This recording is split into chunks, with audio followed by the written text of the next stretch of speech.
सब कुछ उनका बेटा संभालता है। नाम क्या है उसका? Abhiraj Singh. And the Entrepreneur of the Year award goes to Sophia Kanmani Shekhar. ये सिर्फ शुरुआत है। बाग की दीवारें और उसके कस्टम्स दोनों ही प्राचीन हो चुके हैं। ये आप लोग चाहते हैं कि हम रॉयल्टी का नमूना बन जाए। ये सोचो कि मोती बाग को बचाना कैसे। मोती बाग बेच दो।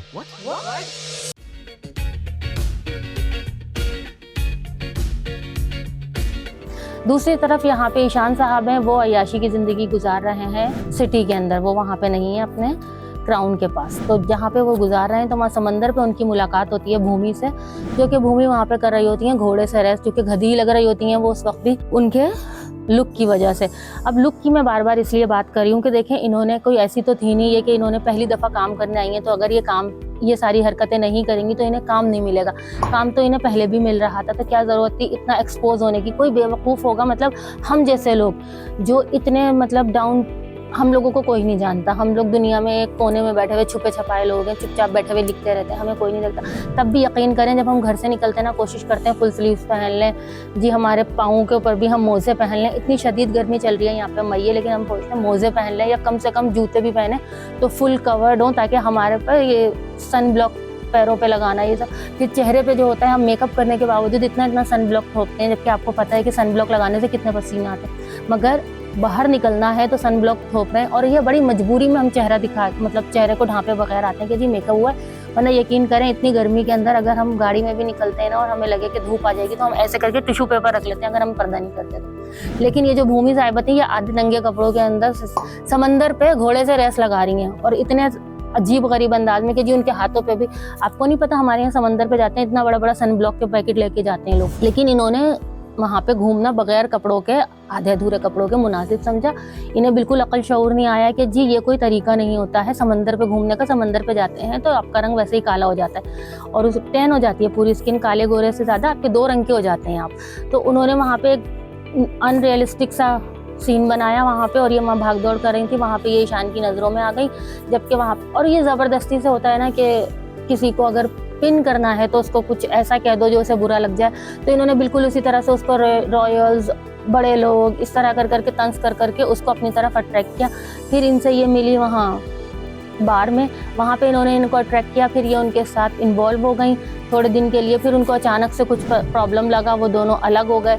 उसके बाद फिर भूमि को चाहिए थी एक अपना स्टार्टअप शुरू करना था, तो भूमि ने अपना स्टार्टअप शुरू करने के लिए उन्हें एक आइडिया सोचा था उन्होंने कि वो क्या करेंगे, गेस्ट हाउस खोलेंगे, और उस गेस्ट हाउस के अंदर वो करेंगे ये कि रॉयल्स के साथ रखवाएंगे अपने आने वाले गेस्ट को, ताकि जो नॉर्मल इंसान है उन्हें रॉयल्स के साथ ज़िंदगी देखने का और रॉयल्स को समझने का मौका मिले। तो वो जाते हैं एक आध जगह और ढूंढते हैं, लेकिन उन्हें कहीं इस तरह से उनके मतलब का नहीं मिलता, क्योंकि जो लोग महल देने को राज़ी होते हैं वो साथ रहने को राज़ी नहीं होते। तो ये ईशान की फैमिली जो है, ये पैसे भी चाह रही होती है और इनके पास कोई दूसरी रिहाइश भी नहीं होती है कि जी हम कहाँ जाके रहेंगे। तो इनको ये बड़ा अच्छा प्रपोजल लगता है और ये इसको ले लेती हैं। जब ये यहाँ पे लेने के लिए पहुँच जाती हैं तो वहाँ पे पता चलता है जी जो राजकुमार साहब, राजा साहब आते हैं, तो नए राजा साहब जो हैं वो कौन हैं जी, वो तो वही ईशान साहब हैं जो पूरी फिल्म में इसलिए नंगे घूमते रहे बगैर शर्ट के, क्योंकि जो भूमि साहिबा बगैर आधे कपड़ों के घूम रही थी तो उनको भी पता था, मुझे लगता है डायरेक्टर, प्रोड्यूसर, एक्टर सबको पता था कि इनके आधे कपड़े उतरे हुए कोई देख के खुश नहीं होगा, तो उन्होंने हीरो के कपड़े उतरवाए कि बेटा तुम ऐसे करो, क्योंकि तुम्हें तो 4 लड़कियाँ देख ही लेंगी, क्योंकि भूमि के अंदर जो उसे न लड़कियां देखना चाहेंगी न लड़के। ईशान साहब आए और उन्होंने वहाँ पे आके उसको कवर किया, थोड़ी बहुत लड़ाई झगड़ा हुआ और फिर दोनों मान गए कि जी दे देते हैं। ईशान साहब ने उसको ले लिया, अपना चार्ट संभाला और आखिर में इन दोनों का अफेयर चला। जबकि उनके यहाँ ये कहा जाता था रॉयल्स के यहाँ कि जी आम घर से लड़की नहीं लेकर आएंगे, तो जी उन्होंने आम घर से लड़की ले ली। नेटफ्लिक्स की सीरीज़ थी तो ऐसा होना नामुमकिन है कि वो इसके अंदर गे या लेस्बियन को ना सपोर्ट करें, तो उन्होंने वही किया कि पता ये चला कि जो राजा जी थे, जो एक जायदाद का बड़ा हिस्सा उन्होंने जिसके नाम किया था वो एक मर्द था, और वो मर्द कौन था जी, वो उनका बॉयफ्रेंड था या गर्लफ्रेंड थी, हमें नहीं पता चलता कौन बॉयफ्रेंड कौन गर्लफ्रेंड, तो उन्होंने उनका कोई था। तो ये बात रानी साहिबा को भी पता थी शुरू से। जब ये बात लड़के को पता चलती है तो वो बड़ी हैरानी से अपनी माँ के पास आता है और कहता है कि मुझे बड़ा अफसोस है और ये वो। तो रानी साहिबा कहती है लो मुझे तो पहले से पता था, हमें तो शादी से पहले से पता था कि ये होगा और इस तरह होगा।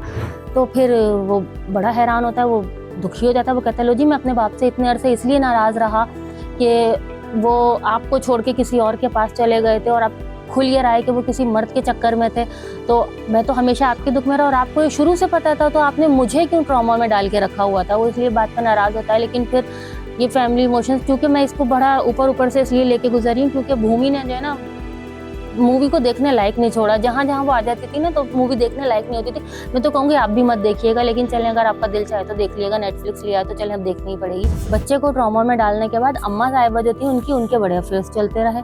उनके शौहर साहब तो चले गए थे शहर से बाहर, तो जो रानी साहिबा थी उनके अफेयर्स वहाँ भी चलते रहे जहाँ पे उन्होंने अपने बेटे की बात तय की हुई थी।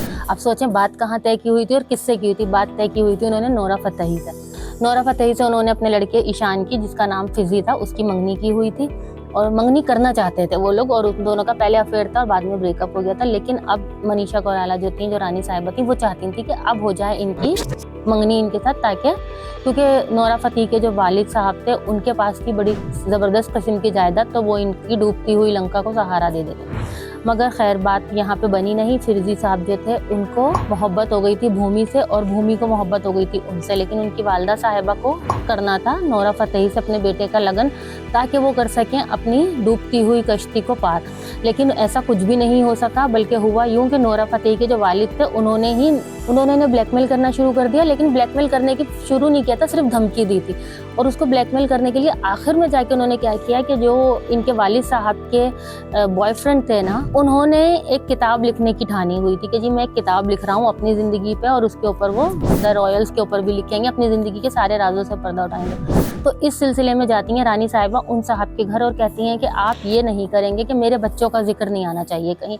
वो कह देते हैं नहीं आएगा। लेकिन जब किताब मंजर आम पे आती है तो उसके अंदर एक चीज़ ये होती है जिससे खुलता ये है कि जी राजा साहब का जो बड़ा वाला बेटा है, जिसके नाम पे ये सब कुछ हो गया, जिसने कि ये शपथ ले ली कि जी अब से मैं राजा हूँ, वो राजा साहब का असली बेटा था ही नहीं, दरअसल वो था नाजायज़ बेटा रानी साहिबा का। इसी वजह से रानी साहिबा ने एक ऐसे बंदे से शादी करने को राज़ी हुई थी जो कि अपने आप में एक ऑलरेडी दुनिया रखते थे, और उन्होंने अपने लिए पहले ही एक मर्द को मुंतखब किया हुआ था। तो दोनों में ये मुआहिदा तय पा गया कि वो इनके बच्चे को अपना नाम दे देंगे और इज़्ज़त रख लेंगे, वो इनके मामलात में नहीं बोलेंगे, दोनों अपनी अपनी ज़िंदगी जिएंगे। तो यहाँ पे जब एंड में जाके इनको खुला तो इससे पता ये चलता है कि इसका सीज़न 2 भी लेकर आएंगे। उम्मीद है सीज़न 2 लाने तक भूमि एक अच्छी सर्जरी करवा लेंगी, या फिर भूमि साहिबा जो हैं वो कोई ऐसा कैरेक्टर कर लेंगी, मतलब कुछ इस तरह का जो राइटर है ना, इसकी राइटर नेहा और वीना शर्मा है। राइटर्स में कोई बुराई इतनी मजीद या शायद हो भी, हमने स्टोरी के ऊपर इतना ध्यान नहीं दिया क्योंकि भूमि से ध्यान नहीं हटा, सच बात ये है। इसलिए राइटिंग में हम कुछ कह ही नहीं सकते कि अगर इसके अंदर कोई और एक्टर होती तो हम शायद सोचते कि इसकी राइटिंग पे बात करें चीज़ों के ऊपर। लेकिन हम ये चाहेंगे कि अब अगर नेक्स्ट टाइम पे इसको अगर सीज़न 2 लाने का सोचा है ना डायरेक्टर साहब ने, तो राइटर से रिक्वेस्ट कर लेंगे जी इस कैरेक्टर को, भूमि वाले कैरेक्टर को मार दें और उनकी जगह कोई दूसरा लेकर आए। वैसे भी इंडियन में आपको पता है कि एकता कपूर जिस तरह से करती थी ना, सर्जरी हो गई, कुछ ना कुछ करके भूमि वाले कैरेक्टर को मारें, नई लड़की लेकर आए, नई शादी करवाएं, नए तरीके से चलाएं, तो सीज़न 2 शायद देखने के काबिल।